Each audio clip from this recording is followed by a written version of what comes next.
What's up, Eagles Nation? What's going on, NFL world? How you doing, division rivals? This is Steven Hyder with Gate City Sports Channel. Sports Channel where the cerebral fan comes for about 10 minutes of daily content. Today's topic, guys, listen up. We're going to talk about Justin Fields. And I'm going to be honest with you. As I was breaking down film on Justin Fields, one thing became very apparent to me with assessing him and putting out a scouting report on him. You have to be very direct with where you place this young man, because he's a bit of a mystery when you really break down the film on the guy. The way I view quarterbacks is kind of on a sliding scale. So if you imagine like a number line, if you will, almost, right? And you put all your quarterbacks, I envision a sliding scale of where these guys fit. The best way of thinking about this is when you hear people give like NFL comparisons. I think someone like Justin Fields it's a little difficult to give a comparison to. I can give you who I think he's the closest to, but it's not a one-for-one comparison. It's not like it's a perfect marriage. To me, a lot of people like automatically go to Jalen Hurts, and there's definitely similarity there. Don't get me wrong. They're very similar. Both of them run a lot of zone option. A lot of them, they run a lot of RPO type stuff. Like, yes, like there's a very clear, obvious similarity there. Where I will tell people to pump the brakes and caution yourself for a second is, if you look at it on a sliding scale, while they're very similar, and I think they would make kind of a good 1 and 2 punch together, I would also warn people, I think Jalen Hurts moves more towards the McNabb side of that scale, to where he's like a 4.5, 4.6, really good vision when he runs the ball. He can kind of break you down, off the quarterback scramble, but he's also kind of he's not a tall guy. He's like 6'1", but he's got a nice kind of like stocky frame to him, if you will. I think Justin Fields is built a little more like Kaepernick, to be quite honest. I think he has, like on film, guys, I don't know what this guy's ball velocity is going to be. He's got a lively arm. Cap had a really good arm, and a lot of people forget how good Cap's arm was. I see Justin Fields, not a one-for-one comparison with Cap, but I think he's a little bit more towards the Cap side of that sliding scale, while I see Jalen Hurts more towards the McNabb side of that sliding scale, if you will. Let's get into some hardcore data here, guys, some takeaway things I can give you. When I talk about the college system in which Justin Fields was running, let me be very precise. Outside zone, RPO.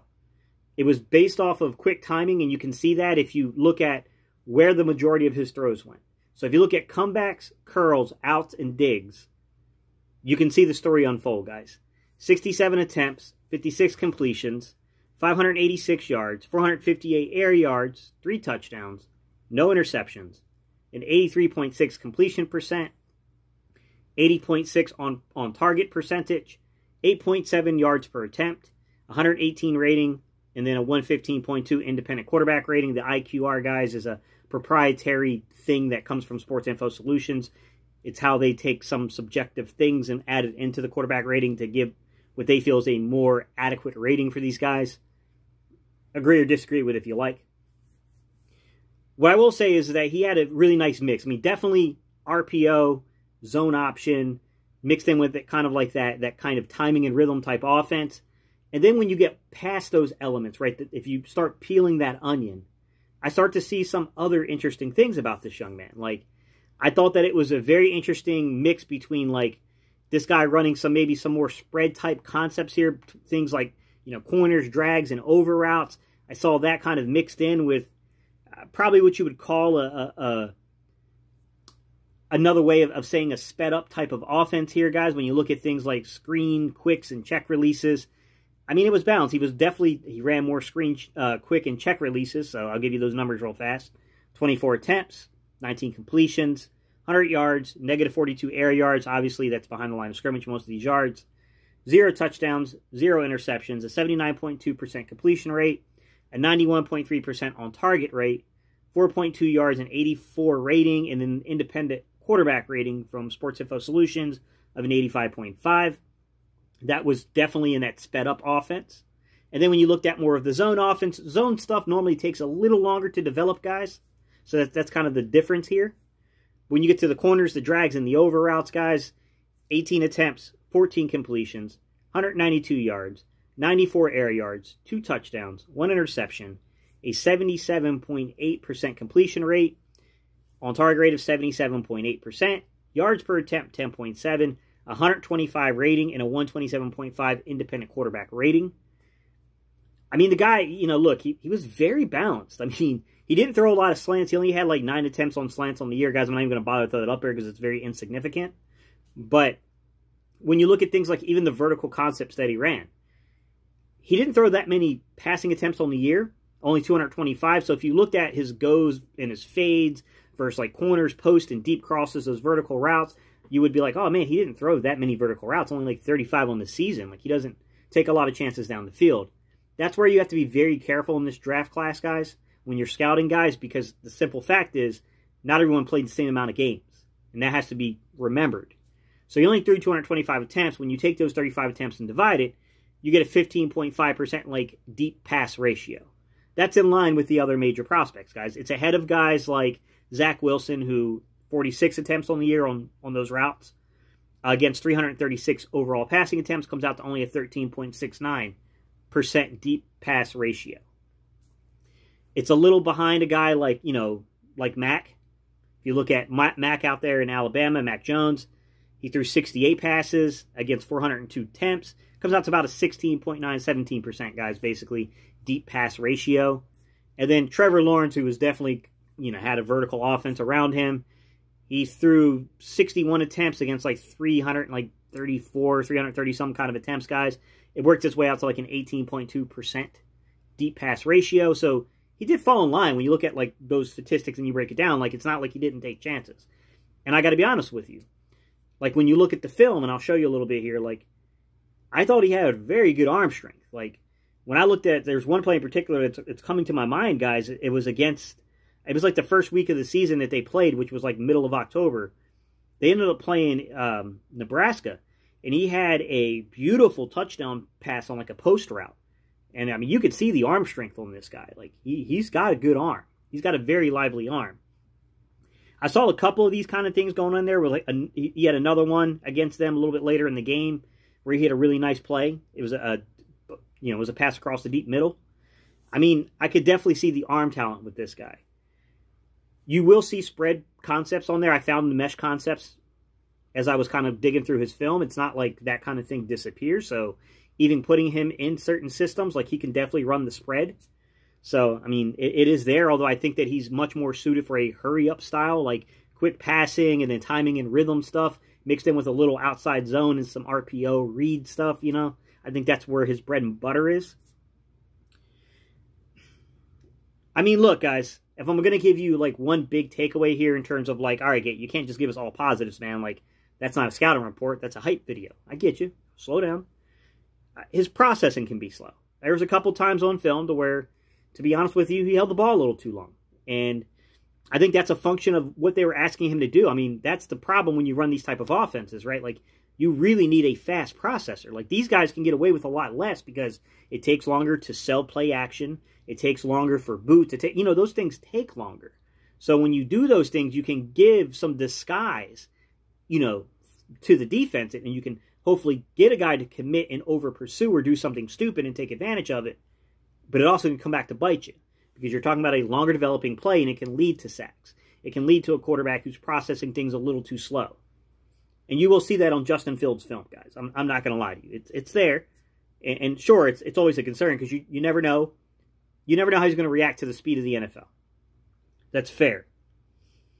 I will say that you can take a look at like the way that when the plays break down on this young man. Like I watched one where it was clearly an RPO and the play broke down on him, and like when he needed to make a play, he really made a play, and it was outstanding. Like I definitely see. I see why some people are very, very high on Justin Fields. Like, the kid has a really good arm. He's very athletic, man. I'm seeing reports that they're expecting this kid to run in the 4.4s. They're expecting him to put up a really good 40 time. Like, and even on film, you can see it at times, man. Like, he's got speed. Like, he's fast. There's no doubt about it. In terms of the fit, so if you guys are coming from outside fan bases, guys, and you want to know, like, where I think this guy fits, the Jets make a ton of sense here, guys. They're bringing that San Francisco system over here. Look, Justin Fields very much used a lot of boots. You definitely had pre-snap motion stuff going on with him. Like, yeah, he would be a fit in that style of offense that's coming over to the Jets. He definitely fits with the Eagles.